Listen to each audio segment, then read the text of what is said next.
Listening test.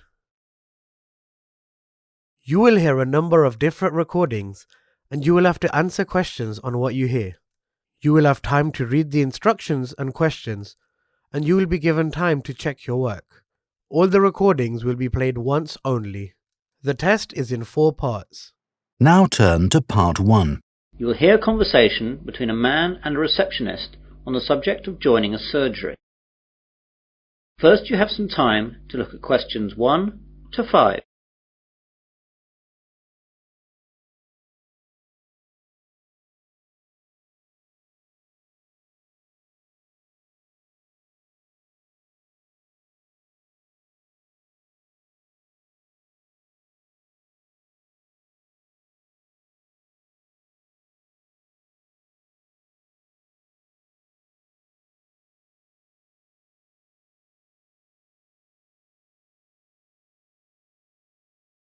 You will see that there is an example. This time only, the conversation relating to this will be played first. Hello, I've just moved to Melbourne for a new job and I've been advised to register with a new doctor for my family and myself. I think that this surgery is the nearest one to where I live. What's the name of the road that you live in, sir? Dawson Road. So, Dawson Road is the correct answer. Now we begin. You should answer the questions as you listen, as the recording is not played twice. Listen carefully to the conversation and answer questions 1 to 5. Hello, I've just moved to Melbourne for a new job and I've been advised to register with a new doctor for my family and myself. I think that this surgery is the nearest one to where I live. What's the name of the road that you live in, sir? Dawson Road. Yes, that's in our area. Would you like to register with us now? Yes, please. Right, I'll just have to take some details. First of all, could you give me your name? It's Mike Jacobs. Jacobs. And your family? My wife's name is Janet and I have one little boy whose name is Rod. Ron? No, Rod. R-O-D. Good, that's fine. And what is your address here in Melbourne? 52 Dawson Road, Highfield, Melbourne. Highfield. Highfield. Good. And I'll need to know your health card number. It's NH871812C. What about my family? Oh, only yours for now. Do you know the name of your old doctor? It was Dr. Graham Mackenzie in Perth. Now, we've got 4 doctors here. There's Dr. Susan Larkins, Dr. Kevin White, Dr. James Nicholson and Dr. Linda Williams. Which one would you like to register with? Oh, I didn't think of that. Well, I think I would like a man as my doctor. I'll go for the last one. Was that one a man? No, that was Dr. Linda. How about Dr. Kevin? Yes, that will be fine. Right, Dr. White it is. Will that be the same for your family? Oh yes, my wife might not want a man as her doctor. Well, we'll leave it as it is for now, and my wife can change if she wants to. Before the conversation continues, you have some time to look at questions 6 to 10.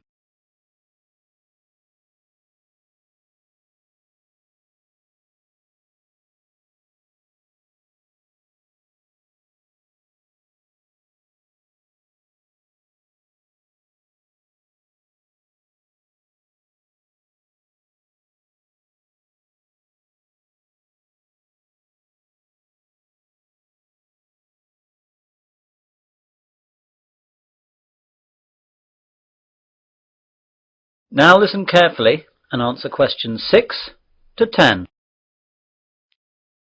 I'd like to make an appointment now for my wife. She wants to come in at the end of the week. How about this Friday morning? That's Friday the 21st. I don't think she can make the morning. Any openings in the afternoon? There are appointments available at 2, 2:30 and 3:30. We'll take the first one, please. OK, that's done. Oh, and what shall my wife do if she wants to switch doctor? She can just give us a call here. Do you want to take the number down? Yes, please. It's 72539829. Can you give me your name, please? My name's Angela, but there are 2 other girls who might be on duty as well. Their names are Elizabeth and Rachel, but it doesn't matter who's on duty. Anyone can take care of it. Now, what do we do if we need to call out a doctor during the night? We've got a rotation system with the doctors in the area. There's a mobile number you can call, and that'll get through to the doctor who's on duty. What's that number? It's 0506 759 3856. Got that.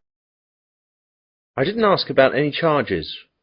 Like all Australia, prescriptions have to be paid for at the chemist at the prevailing rate. Some things like vaccinations for travel and insurance report we make a standard charge for, and I can give you a price list for those. Consultations, though, are under the National Health Service, so they'll be free. Great. Well, that's all. Thanks and goodbye. Goodbye. That is the end of section 1. You will now have half a minute to check your answers.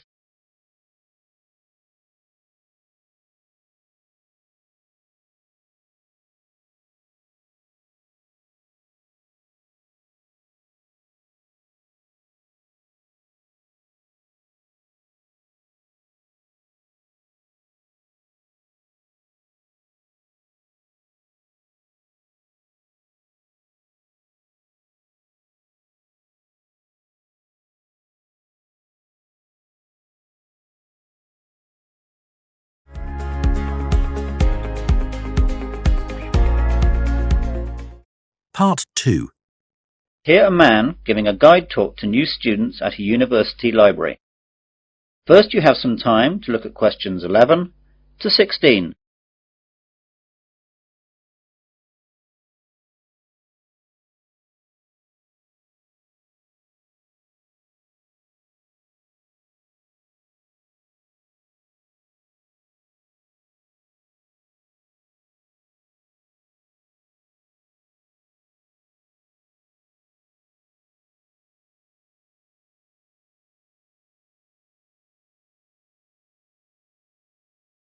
Now listen carefully to the guide talk and answer questions 11 to 16.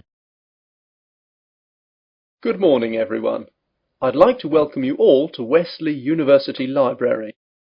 This is a 20-minute tour around the library to show you all the facilities and all you'll need to know to start off your life here as a student at the university. What I'll start by doing is telling you about what you need to do to join the library. Then I'll briefly tell you about our facilities, and then I'll guide you quickly round and show you everything. So, to join the library, you need to go to the reception between the hours of 9 AM and 5 PM. After that, the reception closes, though all the other facilities will stay open until 10 PM. At the reception, they'll give you an application form. After you fill that in, you'll have to give us the fee of £5, which you have to give us every year that you're a member of the library. We will also need to see your university card to confirm that you're a student of the university. And finally, we'll need 2 passport photos, one for our records and the other for your library card. You will need to do all this as soon as possible so you'll be able to use the facilities at once. I'm sure your workload will begin to build up soon. Now, let me tell you a bit about the facilities. The library opens daily from 8 AM to 10 PM, though, as I told you earlier, the reception operates only between the hours of 9 AM and 5 PM. Although this is extended to 6:30 PM on Fridays to give students more time to organise their book requirements for the weekend. The reception is closed on Sundays. Undergraduate students are permitted to take out 4 books at any one time, and each book may be borrowed for a period of 2 weeks. Postgraduates may borrow 6 books at a time. Borrowing time can be extended by a period of 1 week per book if the student comes into the library in person with the book in question so it can be re-stamped. We do not renew book borrowing over the phone. If you are late in returning any book, then you will be charged a fine of £2 for every week that you are late. You won't be able to take out any other books until this fine is paid. This is not a method of earning money for the library, but merely what we have to do to ensure that all students have access to all the books that they will need. You now have some time to look at questions 17 to 20.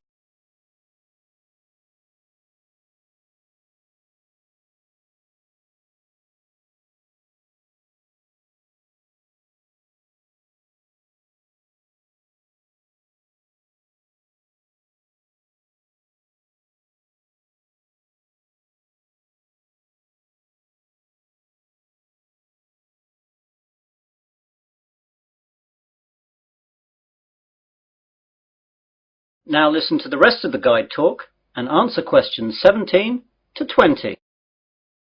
OK then, on to the layout of the library. We're on the ground floor of the library at the moment.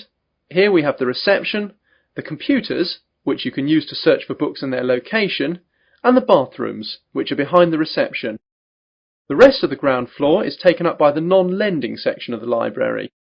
Here we keep all the books which are either too valuable or are used too much to lend out. You can reserve time with these books at reception and use them during any time that the library is open, but, of course, you may not remove them from the library. On the first floor above us we have the arts section, which includes books that students will need for subjects such as languages, literature, art and history. On the second floor is the science section. We'll see these in a minute. Of course, individual departments will usually have their specialist libraries in their buildings, though the computer catalogues here will list them so you know where to find everything, whether it's here or in the specialist libraries. Finally, in the basement we have the stack system, which contains the university collection of magazines and journals that we have collected and to which we subscribe. If there's anything that we do not have or that you can't find, please go to reception and let them know the details. The university operates a swap system with other universities, and we can arrange for volumes that we do not possess to be sent here on a limited loan. Well, those are the basic details about the university library. That is the end of section 2. You will now have half a minute to check your answers.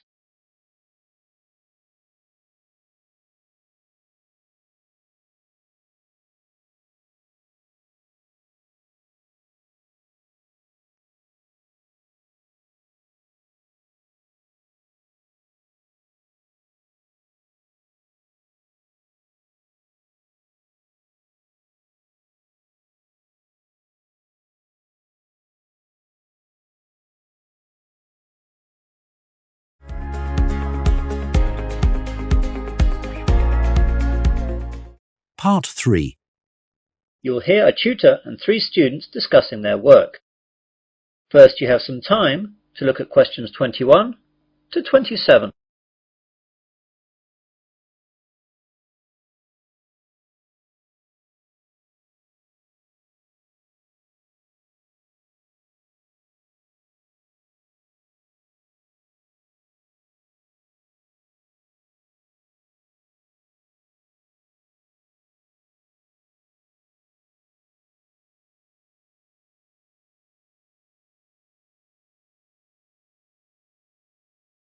Now listen carefully and answer questions 21 to 27.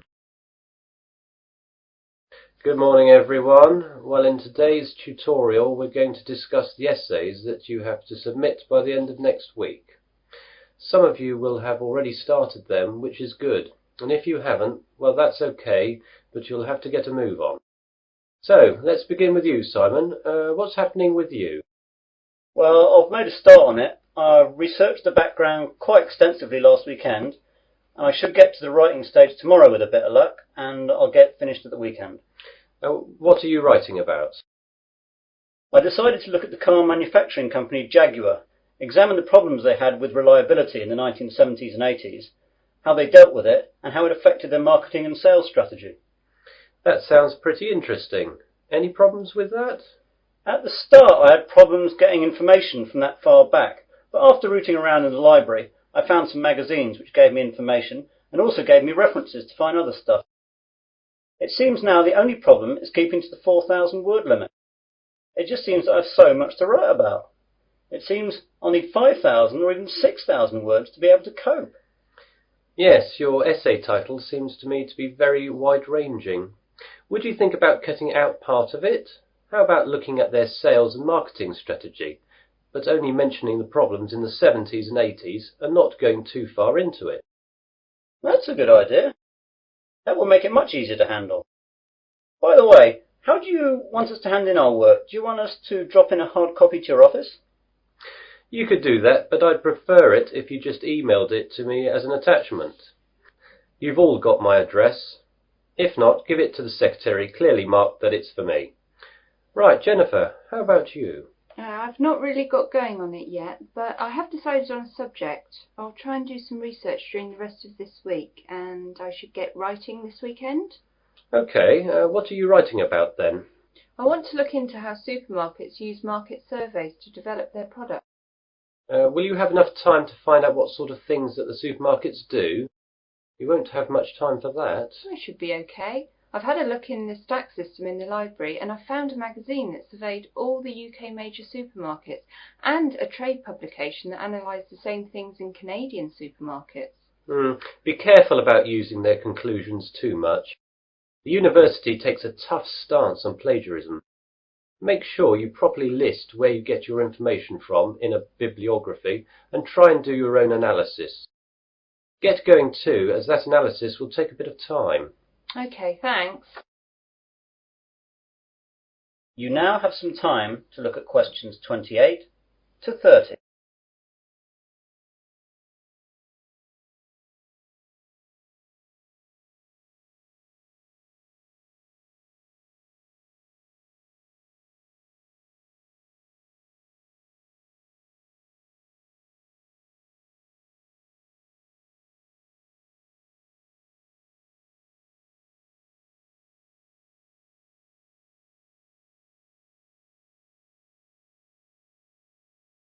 Now listen to the rest of the discussion and answer questions 28 to 30. And Melanie, how is your work going? I'm a bit behind, I'm afraid. I was sick all last week and the weekend with flu. I've got a subject, I think, but I've not done any work on it yet. Is there any chance I can get an extension to the submittal date? The policy of the department is not to give any extensions unless there are extenuating circumstances. Do you have a doctor's certificate or anything? I went to the doctor's, but I didn't get a note as I didn't realise I would need it. The doctor will have a record of me, though, as I got a prescription. I'll go back and get one. Yes, do. If you get one, then there shouldn't be a problem getting an extension. Without it, though, you'll be in trouble. What subject are you considering, anyway? I thought I'd do an overview of the UK mortgage interest rates and their effect on housing sales trends over the last 10 years. I thought it might be of interest because of the huge increases of house prices over the last decade. Certainly an interesting subject, and it should be no great problem getting information, as this has been fairly well documented. There's a lot of work again, though, and you'll really need to get cracking on it, even with the extension, if you get one. Well, I've not got much on for the rest of the week, and I've set aside the weekend to really get to grips with it. Good. Now, is there anything else? That is the end of section 3. You will now have half a minute to check your answers.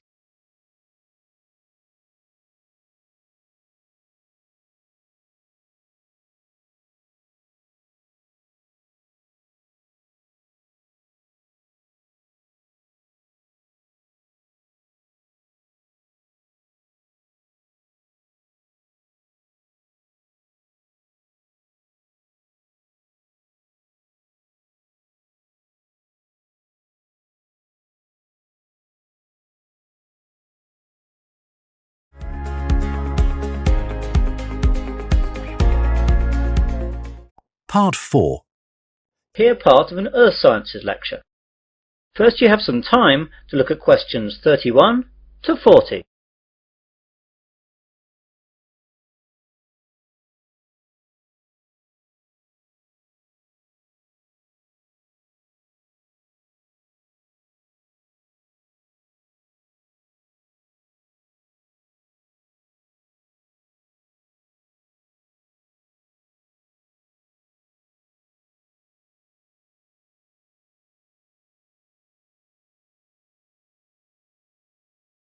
Now listen carefully and answer questions 31 to 40.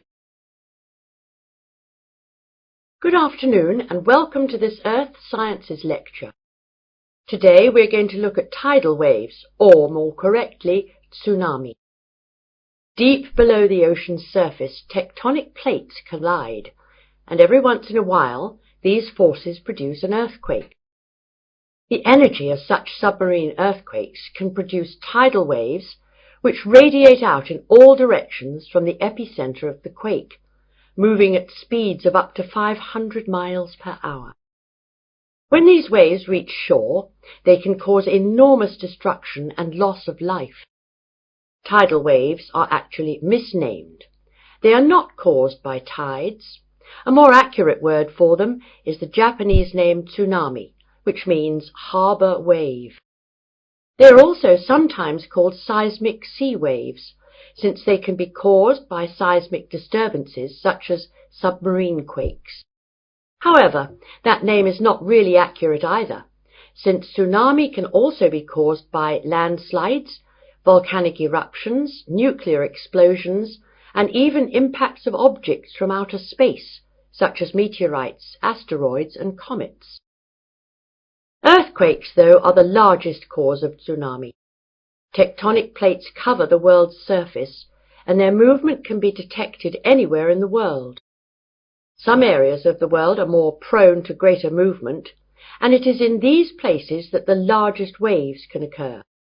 Large vertical movements of the Earth's crust occur at plate boundaries, which are known as faults. The Pacific Ocean's denser oceanic plates are often known to slip under continental plates in a process known as subduction. And subduction earthquakes are the most effective in generating tsunamis. A tsunami can be generated by any disturbance that displaces a large water mass from its equilibrium position. In the case of earthquake-generated tsunamis, the water column is disturbed by the uplift or subsidence of the sea floor. Submarine landslides, which often accompany large earthquakes, as well as collapses of volcanic edifices, can also disturb the overlying water column as sediment and rocks slump down, and are redistributed across the sea floor. Violent submarine volcanic eruptions can create an impulsive force that uplifts the water column and generates a tsunami. Conversely, supermarine landslides and cosmic body impacts disturb the water from above as momentum from falling debris is transferred to the water into which the debris falls.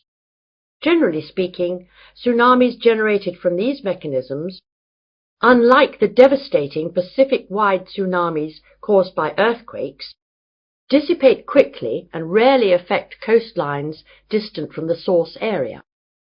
Tsunamis are very hard to detect, since they cannot be seen when they are in the deep ocean. The distance between two wave crests can be 500 kilometers, and because of this, the wave height is only a few feet. Because the rate at which a wave loses its energy is inversely related to its wavelength. Tsunamis not only propagate at high speeds, they can also travel great transoceanic distances with limited energy losses. As the tsunami reaches shallow water, however, its speed decreases, but the energy it contains remains about the same. Instead of travelling fast, the wave rises high. The National Oceanic and Atmospheric Administration has set up a seismic detection system to monitor earthquakes and predict the possible arrival of tidal waves for Pacific countries. Buoys at sea can also detect water pressure changes that can indicate tsunamis moving through the ocean. But when tsunamis originate near the shore, there is often little chance to warn people. Let's look at some examples of tsunami and their causes and effects. Some can be relatively harmless. In 1992, an offshore landslide caused a tidal wave of only about 3 feet high that struck at low tide, so Humboldt County, where it hit, got off easy with no casualties. On January 13th in 1992, a Pacific Ocean earthquake off the coast of San Salvador, registering 7.6 on the Richter scale, did not cause any ocean disturbance at all. However, a recent tidal wave which struck Papua New Guinea on July 17, 1998, was 23 feet high and killed at least 1,200 people. This wave was caused by a magnitude 7.1 submarine earthquake. On July 17, 1998, a Papua New Guinea tsunami killed roughly 3,000 people. A huge underwater volcanic eruption 15 miles offshore, was followed within 10 minutes by a wave some 40 feet tall. The villages of Arop and Warapu were destroyed. One of the worst tsunami disasters engulfed whole villages along Sanriku, Japan, in 1896. An underwater earthquake induced a wave of 35 feet, drowning some 26,000 people. Finally, about 8,000 years ago, a massive undersea landslide off the coast of Norway sent a 30-foot wall of water barreling into the uninhabited north coast of Europe. If this were to recur today, as scientists say it could, almost anywhere in the world, it would cost billions, if not tens of billions of dollars, to repair the damage to coastal cities and kill tens of thousands of people. That is the end of part 4. You now have half a minute to check your answers.